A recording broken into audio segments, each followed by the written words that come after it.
Dictation start होगा 5 second बाद। Start.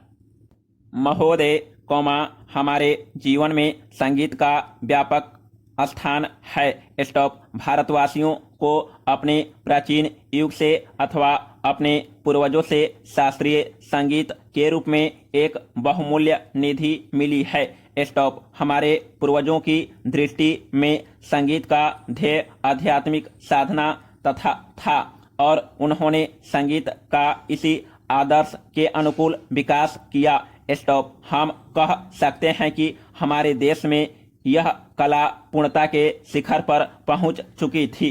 Stop. संगीत के ध्येय के संबंध में आज हमारे विचार चाहे कुछ भी हो, यह सभी स्वीकार करेंगे कि इसमें सामंजस्य की ओर ले जाने वाली और व्यक्त जगत से ऐक्य का आभास कराने वाली शक्ति निहित है। स्टॉप। संगीत के वातावरण में ही नहीं बल्कि श्रोताओं और गायकों के मन में भी सामंजस्य की उत्पत्ति होती है। स्टॉप। संगीत के उच्च ध्येय और व्यापक प्रभाव के कारण ही प्राचीन काल में भारतवासियों ने संगीत को जन्मसाधारण के सामाजिक तथा सांस्कृतिक जीवन में ऊंचा स्थान दिया था। स्टॉप। शायद ही कोई ऐसा भारतीय त्योहार या उत्सव हो जिसमें संगीत का आयोजन न होता हो। स्टॉप। संगीत जन्म से मृत्यु पर्यंत हमारे साथ रहता है। स्टॉप। हमारे सभी रीति रिवाजों में इसका कुछ न कुछ स्थान है। स्टॉप। शताब्दियों से हम संगीत के प्रशंसक तथा उपासक रहे हैं और हमने इसकी गणना सदा मानव की उच्चतम साधनाओं में की है। पैरा। काल के प्रभाव से हम लोगों की रुचि में काफी परिवर्तन हुआ, परिवर्तन शास्त्रीय संगीत उसी प्रकार बना रहा और उसमें कोई विशेष और मौलिक परिवर्तन नहीं हुआ। मुसलमान बादशाहों और अमीरों उमरों के द्वारा संगीत को केवल प्रोत्साहन ही नहीं मिला, इसमें समयानुकूल हेरफेर भी हुए और आज विशेषकर उत्तर भारत के संगीत ने उसी युग से प्रभावित और बहुत अंशों में अनुप्राणित होकर अपना नया रूप ग्रहण कर लिया है। स्टॉप। पर जो भी हेरफेर हुए, वे हैं ऊपरी पोशाक मात्र ही। स्टॉप। भारतीय संगीत शरीर और आत्मा से अभी भी वही प्राचीन शास्त्रीय संगीत बना हुआ है। स्टॉप। ऐसी आशा की जाती है कि इसमें अभी भी इतनी शक्ति है कि यह अपने को एक बार फिर आधुनिक वातावरण के अनुकूल बना लेगा।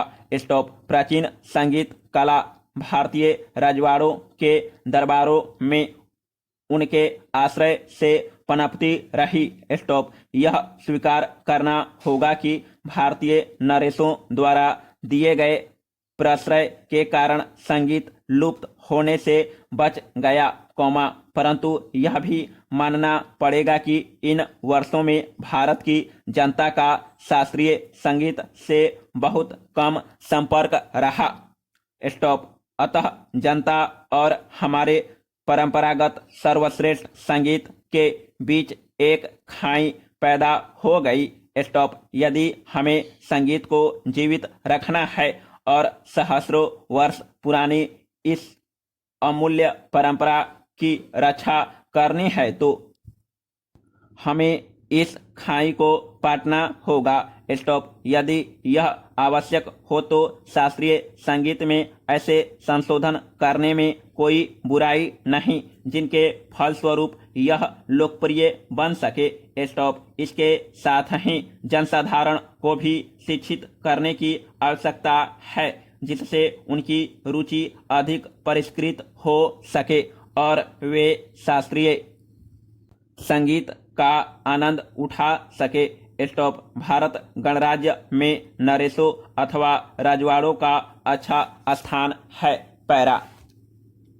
महोदय, आधुनिक युग की एक बड़ी देन यह है कि हम किसी भी चीज की बहुत प्रतियां बना सकते हैं। स्टॉप। प्राचीन काल में यदि कोई पुस्तक लिखता था तो ग्रंथ की हस्तलिखित प्रति एक ही होती थी। स्टॉप। उसकी यदि प्रतियां बनानी हुई तो दूसरे आदमी को पूरा ग्रंथ लिखना पड़ता था, जो बहुत ही व्ययसाध्य और श्रमसाध्य काम होता था। स्टॉप। आज किसी ग्रंथ या वस्तु की प्रतियां केवल मुद्रणालय से ही नहीं बल्कि अन्य प्रकार से भी बन सकती है। स्टॉप। एक का अनेक बना देना आज एक खेल सा हो गया है। स्टॉप। यदि किसी अच्छे नाटककार ने मंच पर अच्छा खेल दिखलाया तो उसकी बड़ी ख्याति हुआ करती थी, पर वह नाटककार एक ही स्थान पर अपना खेल दिखला सकता था और यह भी नहीं कहा जा सकता कि एक ही खेल को यदि वह फिर से दिखलाना चाहे तो उसे उतने ही कुशलता से दिखला सकेगा जितनी कुशलता से उसने पहली बार दिखलाया था। स्टॉप। आज केवल यही नहीं कि नाटककार के चित्र की प्रतियां बहुत बन सकती है, बल्कि उसके चलचित्र की प्रतियां बनती है और साथ साथ उसकी वाणी भी सुनने में आ सकती है और वह केवल एक स्थान पर ही नहीं बल्कि संसार के एक कोने से दूसरे कोने तक जहां चाहे, सभी स्थानों पर और जितनी बार चाहे सुन सकते हैं और देख सकते हैं।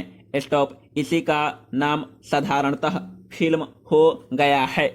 पैरा। फिल्म में बड़ी शक्ति है।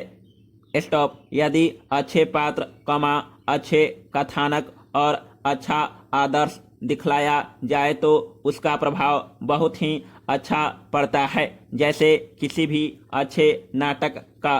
स्टॉप। पर वहाँ भी यदि कथानक दूषित हो, पात्र चरित्रवान न हो और गतिविधि उनकी ऐसी हो जो समाज अथवा व्यक्ति को ऊपर उठाने के बदले नीचे ले जाने वाली हो, तो उसका प्रभाव उतना ही बुरा पड़ता है।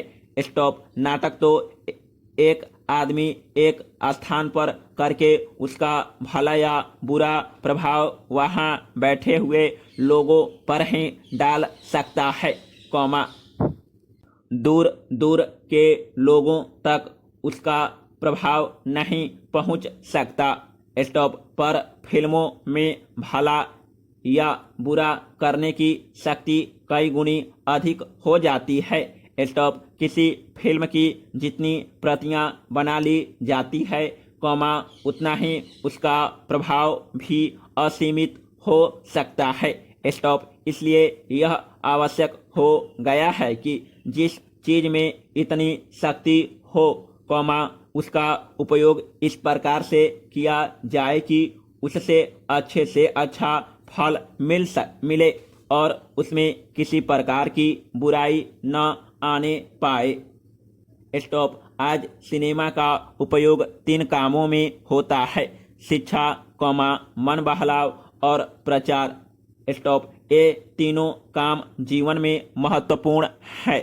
स्टॉप। सिनेमा का उपयोग शिक्षा के काम में जितना बढ़ेगा, उतना ही हो सकता है, पर शर्त यह है कि कथानक शिक्षाप्रद हो और जो पद्धति अपनाई जाए वह ऐसी हो जिसके द्वारा शिक्षार्थियों को सच्ची शिक्षा मिल सके। स्टॉप। जब मैं शिक्षा शब्द का उपयोग करता हूँ, तो मेरे ध्यान में केवल बच्चों की ही शिक्षा नहीं है। समाप्त।